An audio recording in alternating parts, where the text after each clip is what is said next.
Allahabad high court న్యాయమూర్తి justice Yashwant వర్మపై పార్లమెంటులో ప్రవేశపెట్టనున్న అభిశంసన తీర్మానంపై 100 మందికి పైగా ఎంపీలు సంతకం చేశారని పార్లమెంటరీ వ్యవహారాల శాఖ మంత్రి కిరణ్ రిజిజు తెలిపారు. అభిశంసనకు అవసరమైన సంతకాలు పూర్తి కావడంతో ఎప్పుడు తీర్మానాన్ని సభలో ప్రవేశపెట్టాలనే విషయాన్ని బీఏసీ నిర్ణయిస్తుందని వెల్లడించారు. జస్టిస్ వర్మను తొలగించే విషయంలో అన్ని పార్టీలు ఏకాభిప్రాయంతో ఉన్నాయని చెప్పారు. న్యాయ వ్యవహారాల్లో అవినీతి అతి సున్నితమైన తీవ్రమైన అంశమని రిజిజు అన్నారు. ప్రజలకు న్యాయం అందించే వ్యవస్థ కావడం వల్ల ఈ అంశానికి ప్రాధాన్యం ఉందన్నారు. ఒకవేళ న్యాయ వ్యవస్థలో అవినీతి ఉంటే అది ప్రతి ఒక్కరికి ఆందోళన కలిగించే అంశమని వ్యాఖ్యానించారు.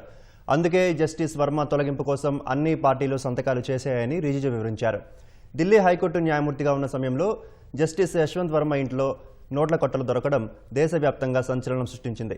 ఈ ఘటనపై అప్పటి సుప్రీంకోర్టు సీజేఐ అంతర్గత విచారణ కోసం 3 హైకోర్టు న్యాయమూర్తులతో కమిటీ వేశారు. ఆ కమిటీ నోట్ల కట్టలు దొరికిందని వాస్తవమేనని తేల్చింది. ఫలితంగా రాజీనామా చేయాలని జస్టిస్ వర్మకు అప్పటి సీజేఐ సూచించారు. ఆయన తిరస్కరించడంతో అభిశంసనకు సిఫార్సు చేస్తూ రాష్ట్రపతి, ప్రధానమంత్రులకు లేఖలు రాశారు.